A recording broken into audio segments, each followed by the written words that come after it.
This is my first time posting in here. So last 2021 before start ng pandemic I matched with this girl, let's call her AT, in a dating app. We talked for a fair amount of time, and then she invited me to come to her house.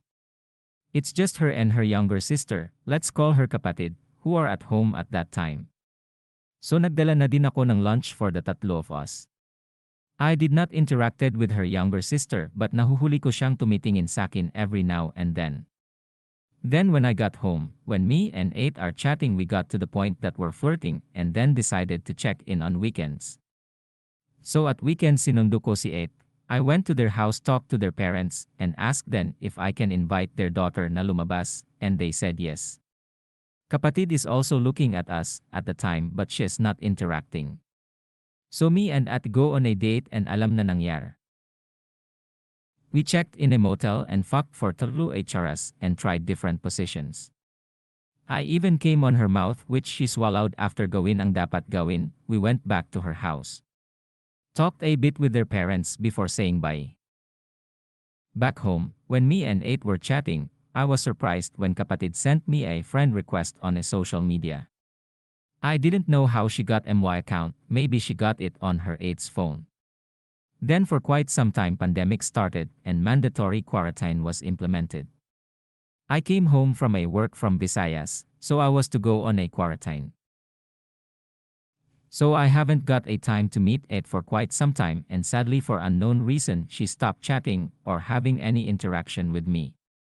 Maybe she got bored or entertained other guy, I don't know. So after a number months, while scrolling on social media, I saw stories of her kapatid like dancing, selfies and stuff.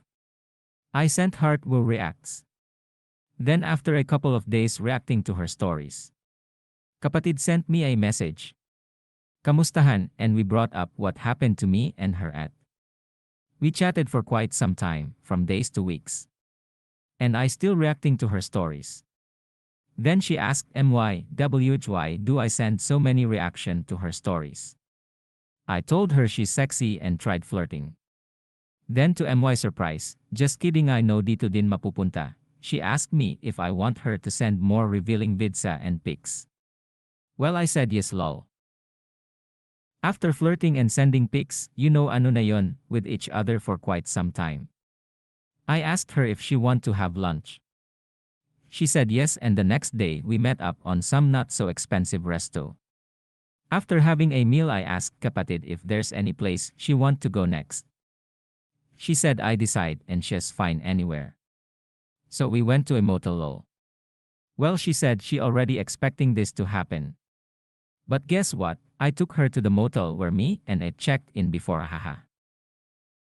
So nangyar na din ang dapat mangyar. Well kapatid is taller, sexier and more sexually skilled. They're both cuties so no comparison on looks except for the body. For 3 hours, we tried different kinds of position and kapatid also swallowed my essence. This one is also real, no shit. After doing it, me and kapatid became FIBU for a quite some time. It's a thrill for keeping our FIBU status secret because I had a past with her 8. We didn't became BFGF so no cheating. Besides me and kapatid starting chatting after months of 8 ghosting me. The end? Akala ko si Crow. Another one of my experience. Talk to this guy sa TG, and before pa kami nag-meet, alam kong sobrang libog niya na talaga kasi fly-flex niya tight niya, kahit nasa labas ng bahay siya. Puta ahahaha as in sa may garden, or sa veranda nila. Shoota sis ako na lang kinakabahan for him while nanonood ako, hilig kasi siya magpag-see while maglalaro kami ng online games, G lang naman sakin kasi siya lang naman naka-on cam, hahahaha. When we decided to meet na kasi nagkaroon ng chance, dumadaan-daan pa ako sa likod niya, nakatalikod kasi siya while nag-cellphone. Pinagmasdan ko muna siya kung ano yung reaksyon niya if asarin ko siyang nakikita na with his gray shirt and white cap that time. Pansin ko pinapaypayan niya sarili niya with his handkerchief. Yung baklang paypay ganun yung dating ja-jaha ahaha sorry so nilapitan ko na rin kasi naawa na ko sa itsura. Inip na ipaglapit ko. Shoota kinurot ako si Sterit hahaha sabi niya, tagal mo, sabay irap. Ako na may automatic comfort pagbiki yung galawan nung guy, trained ko siya in friendly way. Inaasar-asar, tapos nagsasabunutan pa kunwari. Legit huhu para talaga kaming mag-beef, na nagbabonding lang, tinatampal niya pa ako ng panyo niya. Tapos yung pananalita niya rin and boses, alam mo yung gay friend mo na closeted. Ganon siya. To sum up, I let my guard down kasi comfortable na yung body ko. Tangina, nakalimutan kong nag-meet pala kami to fuck. Kasi gumala pa kami sa mall and all, so nakaligtaan ko na talaga akala ko na lang na gumagala na lang ako with Ebu gay friend. Hahaha shoota pag check-in namin and after wash, sinunggaban niya agad ako. May puta gulat ako, kasi parang nag-iba bigla aura niya. Gigil siyang humalik, gigil din siyang humawak and mag-fondle ng breast. Which is yun yung tipo ko pero shock pa ako that time. Hahaha yawa basta gigil galawan niya. Tangina hinardfuck ako te. Sobra ang gigil ng bayo niya. Yung slow but deep. Ganun na ganun tapos biglang gagalaw ng mabilis. Putangina yakap na lang nagawa ko. Ha. And the wild niya naglalaro kami every pahinga namin when he started fucking me nung namatay siya sa game. Puta sabi niya, I won't let you come if mamamatay ka rin dyan. IHDTURSHMYSSEB and focus para di ako bumigay kasi nanghihina ako sa bawat thrust niya. Grabe kasi yung sensation huhu. I did that while also trying to maintain focus again. Ang higpit na ng kapit ko sa phone ko while naglalaro. Tangina buti talaga may muli na something si Nana. Haha nakatakas ako after ko nawala ng ulirat slide sa thrust niya. What fucking sent me off the roof is nung nanalo kami and sabi niya, good girl, sabay halik ng madiin at bayo ng mabilis. Puta ayon, nginig malala ante nyo. Ha. Damang-dama ko rin kasi yung hagod ng dick niya sa loob ko, so ang sarap huhu. Grabbing experience talaga yun, literal na don't judge the book biwa its cover. My hypersensitive FWB passes out multiple times during sex. Are there others like her out there? Nag-share ako dito before about sa FWB ko na laging hinihimatay during sex. I had to delete the post and yung FWB ko nag-delete rin ng account niya kasi may gagong nang haharas samin pareho about raping her habang wala siyang malay. Long story short, she has a rare condition where if she does any strenuous activity, running, sports, sex, etc., may chance na himatayin siya. And hindi to dahil mataba siya, may pics siya sa profile ko if you want to see sexy siya na petite. She did sports pa rin to combat her condition, pero sa sex daw, kahit na hindi siya yung gumagalaw for the most part, lagi talagang natitrigger yung hinihimatay siya pag nag-orgasm na siya. Di niya rin daw alam na matitrigger siya during sex kasi di daw siya nagkukom before. Hinihimatay din siya agad pag chinochoke ko siya, as in 3 tandang bawas 5 seconds na choke lang knockout na agad. Di ko madalas ginagawa kasi baka magka-brain damage siya, pero minsan nagugulat ako hinihimatay na siya bigla kahit 1 second pa lang choke ko. And yung isa pang unique sa kanya is sabi niya never daw siya nag-come before came mag-meet, pero ngayon himasin ko lang siya, o kaya hingahan sa lig nilalabasan na siya. Naging hypersensitive niya for some reason, parang since na-experience na niya mag-orgasm na program na yung utak niya na mag-come lagi whenever I do something sexual to her. Minsan hihimatayin siya tas magigising siya kinakantot ko pa rin siya, tas magkukum ulit siya, and hihimatayin, then paulit-ulit lang hanggang sa magkum ako. I'm not complaining syempre, sinong ayaw sa babaeng multiple times nagkukum during sex tas hinihimatay pa. Anyways yung question is meron din bang ibang babae or lalak dito na na-experience yung ganto? Ako naging sensitive na rin ako during sex, dati nakikiliti pa ako or naiirita lang pag may ginagawa sa akin na hindi ako sanay, ngayon go lang kahit ano gawin sa akin. Pero hindi naman ako hypersensitive na hingahan lang sa lig nilalabasan na. Tuad lang pag hinihimatay siya ang nangyayari is nagluloosen yung muscles niya so mas madali siya kantutin. Then pag nagkakamalay na siya nagtitighten siya bigla na parang sinasakal yung tight ko. Tas babalik sa normal pag may ulirat na siya. What it felt like doing the deed. I just want to share Emma's story about this cute guy I met on Bumble a few years back. For background, I first had sex when I'm already in low postgrad. And for someone na reserved and timid, I didn't know I have degradation kink. So ito na nga, TAGS6 is super well. He's a medical professional, older than me, BUP 2 years, and chinito. Not my usual type pero he looks nice and smells good.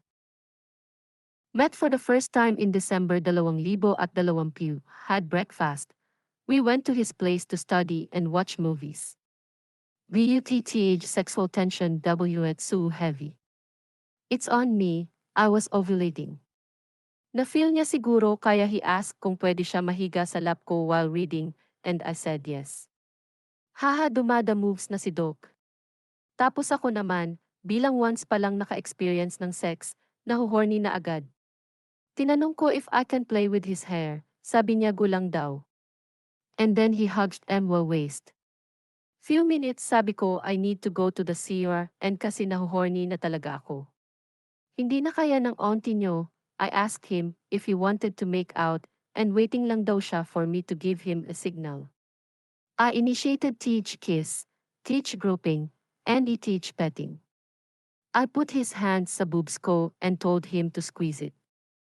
I moaned against his lips and I'm really turned on na. So ang auntie nyo, inistraddle na si Dookie kasi be, ang hot niya humipo. I few minutes of making out, napagod na ako, and he asked me if I wanted to take a nap. Sabi ko I'll take the couch kasi delix kung sa bed kasi hindi ko sure kung kaya ko. Control in ang sarili ko. He said it's okay, he'll be glad if I lose control, but he won't force me naman daw. So as a marupok na person that I am, I did. Nap turned into another heavy make-out session, touching and then to sex. A very wild-ass sex. He's a good eater, mind wide you. Good with foreplay and teasing. Pasok na pasok sa banga. Sagad na sagad rin ang pasok sa akin. Hindi na kontento, inaya PKO sa balcony. Props to him naman for having a room in the high floor. Nakasandal siya sa balcony habang bino-blowjob ko siya while he's degrading me. Miss Ma'am, I never knew I ate siya that kink. And then we switched places. Doc is really a good eater, positibo is a 0 points to him. And then he slammed me again sa balcony and fucked mo po 0, habang hinihila buhok ko and nilalamas boobs ko. It was so good and it makes me crazy to want more. Anyway, we had sex again then part ways kasi hindi ko kiri mag-commit that time. Pero kung babalik kay NOW, he ready at Erkel.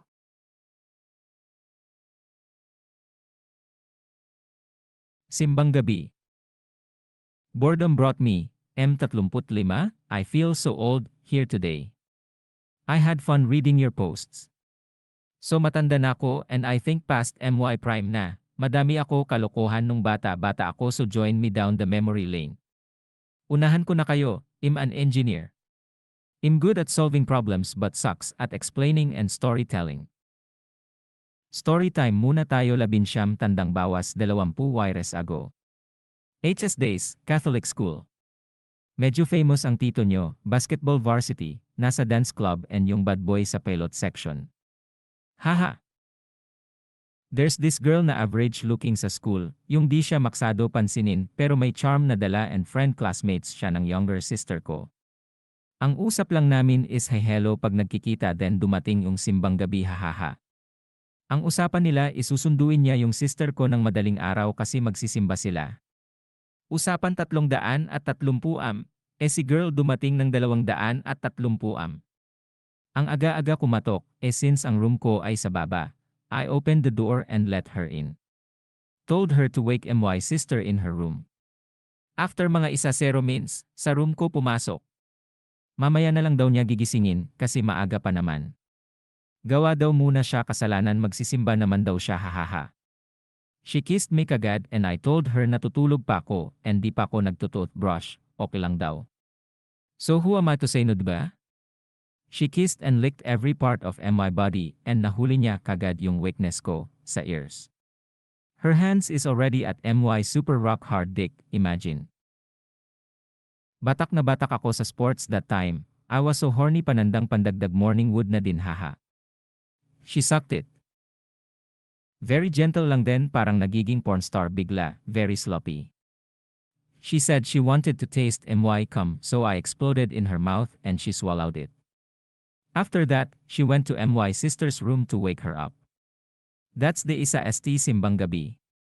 So meron pa ako 8 mornings hahaha. Succeeding mornings ready na ako hahaha. So I know what will happen na and we have isa HR to fool around, this time with pen na. Just two teens enjoying each other. I had an unforgettable Sham mornings. PS, never naging kami, fubo lang talaga.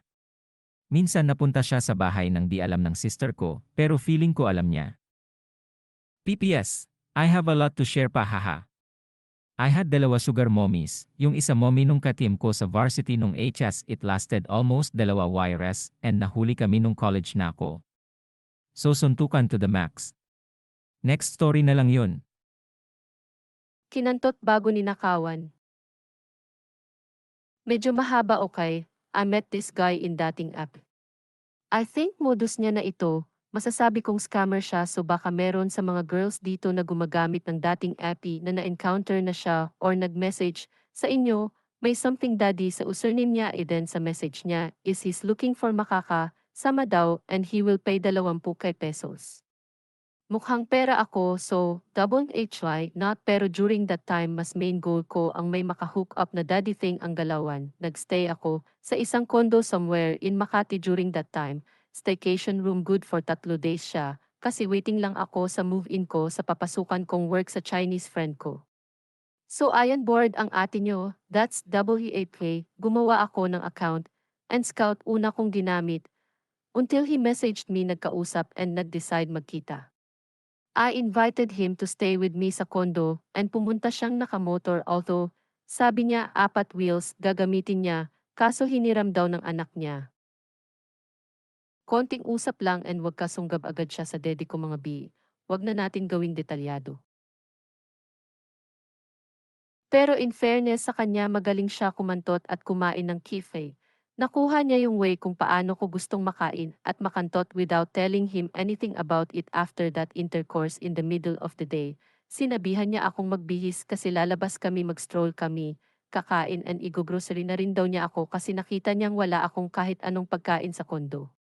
So ayon na nagbihis na ako then sige akong check sa phone ko that time napansin niya so kinuha niya sa akin phone ko and then sabi niya habang magkasama daw kami gusto daw niyang nakatuon lang atensyon namin sa isa't isa. So ang ginawa niya pinatay niya phone ko then pinatay niya din sa kanya at nakita kong nilagay niya sa drawer sa table sa room then sabi ko ihilang ako sandali and doon na pala niya siguro ginawa yung pagnanakaw niya. Nakampante ako masyado sa kanya. Kasi pagkalabas namin ayon na nga nakamotor kami, tas sabi niya gutom na siya so unahin na. Namin maghanap ng makakainan bago mag-grocery umikot-ikot kami somewhere in Makati tapos. Sabi niya wala siyang makitang gusto niyang makainan maselan daw kasi siya so sabi niya balik kami sa kondo kasi may supermarket sa baba so mag-grocery na lang din daw kami ng pwede maluto tas sa kondo na lang kami kakain. So ayon na nga ibinaba na niya ako sa entrance ng supermarket tas magpark lang daw siya pero mga BE umulan na lahat-lahat at higit 1 oras na akong nakatayo doon para antayin pero hindi siya bumalik so doon na ako kinutuban kaya dali-dali akong bumalik sa unit tas una kong chinek phone wala sa drawer pati yung sa kanya din yung wallet ko sa bag wala na rin. May 5 cash pa ako doon, ATM card, vaccine card, ikama ID sa Saudi and ETH. Sobrang inis ko noon buti na lang hindi niya kinuha yung laptop ko kasi masyado ng obvious if mabitbit niya and buti na lang katas ko lang kinuha niya at hindi buhay ko. Unholy Week. I, 29 F a virgin met 32 and both Southeast here on Reddit.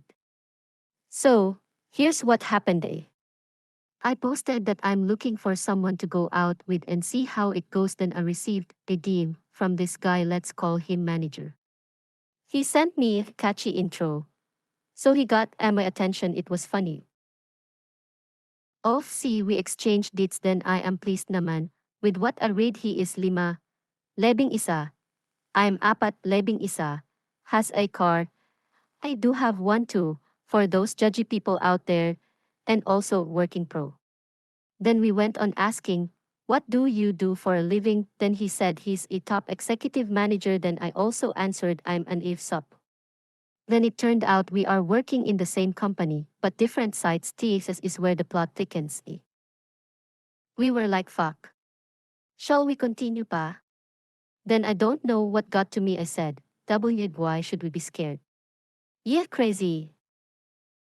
So we transferred to Viber and talked until evening. He was being straightforward, which I like. Na asking how big ammo boobs are and what are ammo limits.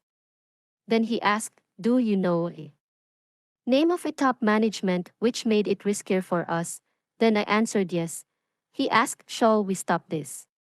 I didn't say yes, but apparently I still wanted to get to know the guy, so this is it. Vibe check. We exchanged photos. He rated himself as anim paghahati isa 0 and on MWA end I think it's higher. Tandaan. We laid our rules, dos and don'ts at I was like game on. So game. And SFW mode on, he started to ask about MWA tits, haha. He sent picture of his dick na and I sent picture of MWA tits real quick lols. Mind you, I'm not into this and SFW stuff. There's something about this maybe for the thrill. Haha, we talked about how things will go for us, and very timely, friend of mine played a joke on me and sent me cake pea, yung sweet edible spray for kife, haha. So he asked me to bring it when we meet. Then we decided to meet na agad the next day. Monday, Thursday. He chose the motel na halfway namin, then he bought coffee and snacks. I haven't had lunch yet kasi. I got into his car and he introduced himself and we shook hands. Fast FWD. We entered the motel lobby and he paid for the room. Then we went straight to the room na. What to do, damn, I'm too nervous to get close to him. Then he asked me to sit next to him sa bed, which I did. I introduced myself and we quickly had rundown of our rules and sealed it with handshake. We talked and cuddled off. See, I'm the lil spoon. He told me he's hard na. Then he asked if he can touch mo boobs. Everything must be consensual. I agreed. Then he started licking in my ears. Who it felt so good, like it sent electric waves throughout my body. Haha, kilabat is real. While he's asking if I like it, why yes. I don't want him to stop, like I want to kiss him, na, but kissing on lips isn't allowed. Shit. He's gonna read this, haha, ayan. You'll know na I want to kiss you. Just to be clear, it's not that I want to kiss you. It's a reflex thing, lols, if you know you know. So he reached for my back, then I laughed and asked, unhook mo yung bra ko. Nasa front ako na lang, then I removed ang mga bra, na danyup nila mas na niya and sucked on mga nipple. Gosh, ang sarap. It felt so good and I asked for him to suck harder pa, which he did. Ang sarap, it's amo weakness talaga. So he asked about the cake pea, fuck, I forgot. Haha, he reached for my kifay na nga. Again, rules were set before we met, no vang penetration, so we settled for clit rub. He went on rubbing amo clit like fuck, he found it spot on. And I started to moan na. I'm trying to suppress it kasi nahihiya ako but can't help it. The guy knows what he's doing. Another thing, I haven't experienced an orgasm and he thinks that I did cause him so wet na, but damn it, I just kept on saying, ang sarap. Basta ang sarap. Sorry na, hahaha, I'm out words and out of breath. He lied down to rest, then he hold my hand down to his crotch. He's hard na, kanina pa he guided me how to stroke his hard dick, then he took it out of his shorts. Yup, shoot it's bigger in the flesh 5.5. But damn it's girthy. Mind's playing thinking if ever I decided to give him a head will it fit in a mouth. Oh. You'll know my thoughts na lols.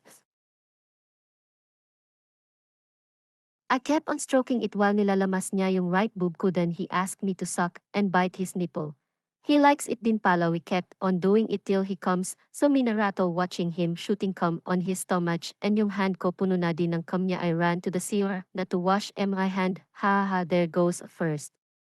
He washed up na din then nagbihis na came and spent the rest of our remaining time left on talking. He drove me back to my car na din were parked. Manager seems like a good person we were being honest to each other. We both just want an outlet, and it's a work-life balance thing. It's also tiring to be a strong independent woman and finally I get to experience.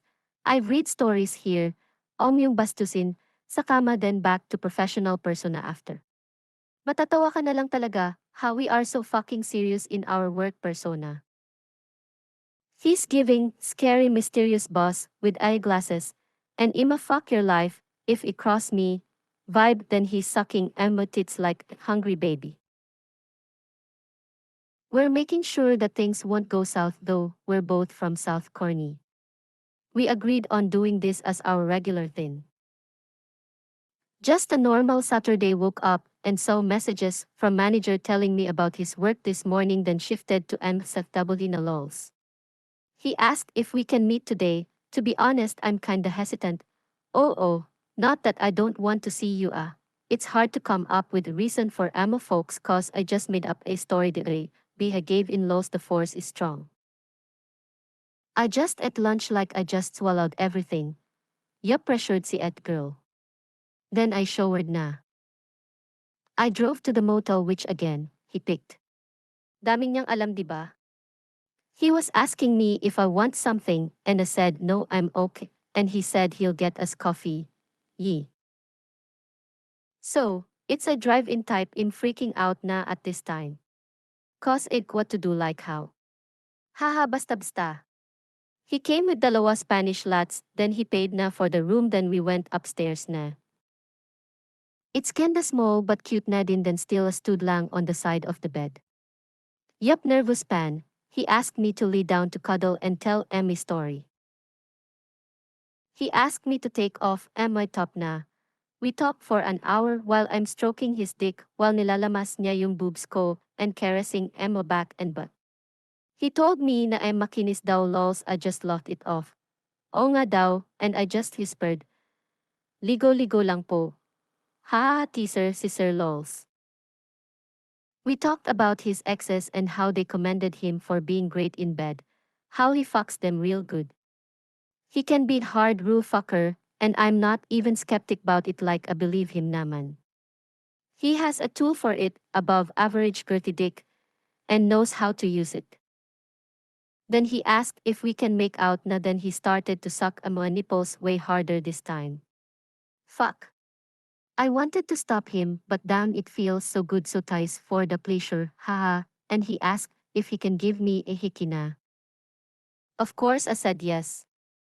Leave your mark like anywhere you like, nobody will see them anyway cause they're yours.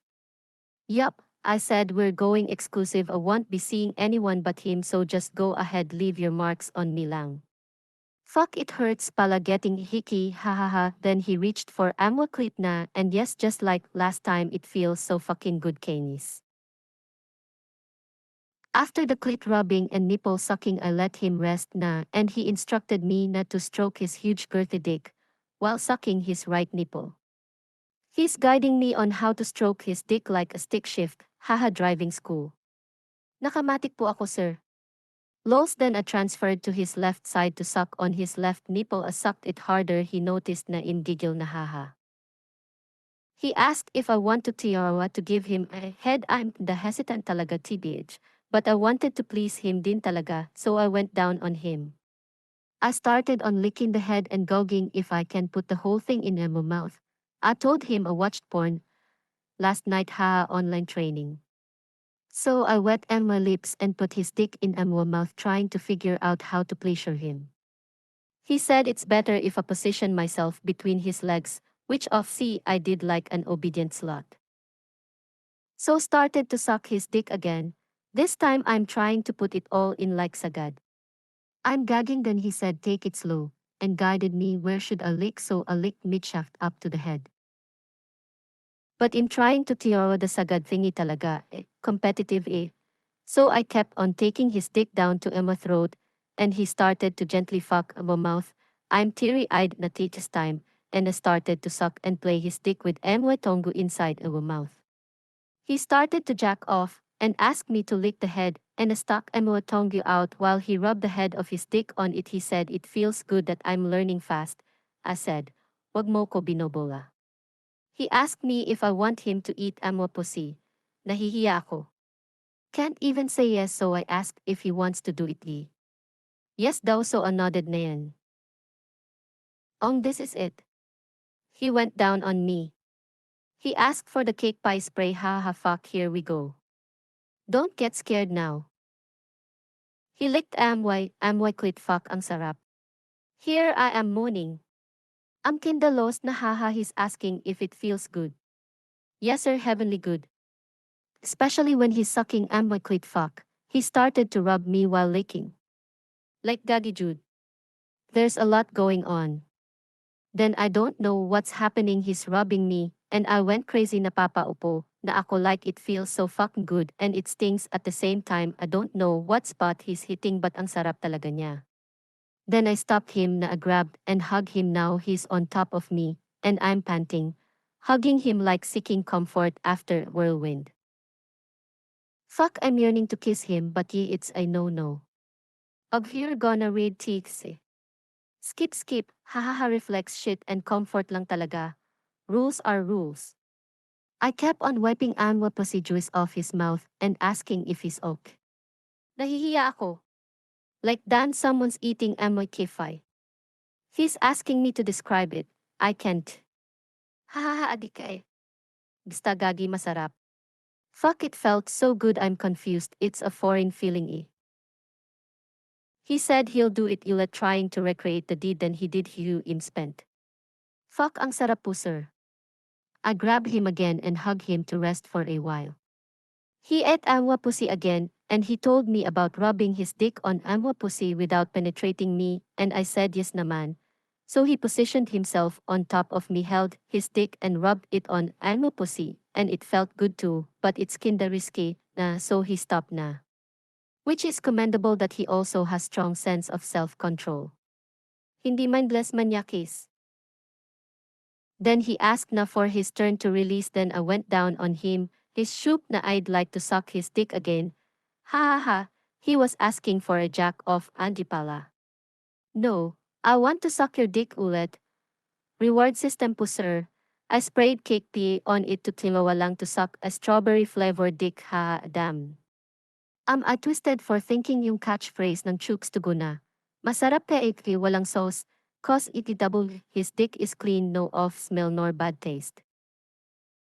He asked me to suck his nipple, na ulit, while he jacks off, he wants to come na kasi, then he asked me to suck the head while he's doing it. I went back up to suck his nipple, and he warned me that he'll be shooting cum ulit, and I don't know, got crazy again, so I asked if he wants to come in my mouth. He asked if it's okay. Yes. Then I went on sucking his dick while he's squeezing out the cum into my mouth. Kept on sucking till he told me stop and spit it out na, so I ran to the CR na to wash it off my mouth and clean up na. He washed off na, then bihis na came, and again we spent our remaining time talking about our pro lives. Confirmed it's true, hindi hearsay, manager's a great performer in bed and career-wise. But as I've told him, 4.8 out 5 rating muna bra, di nagalingan next time, lols. Till our next session.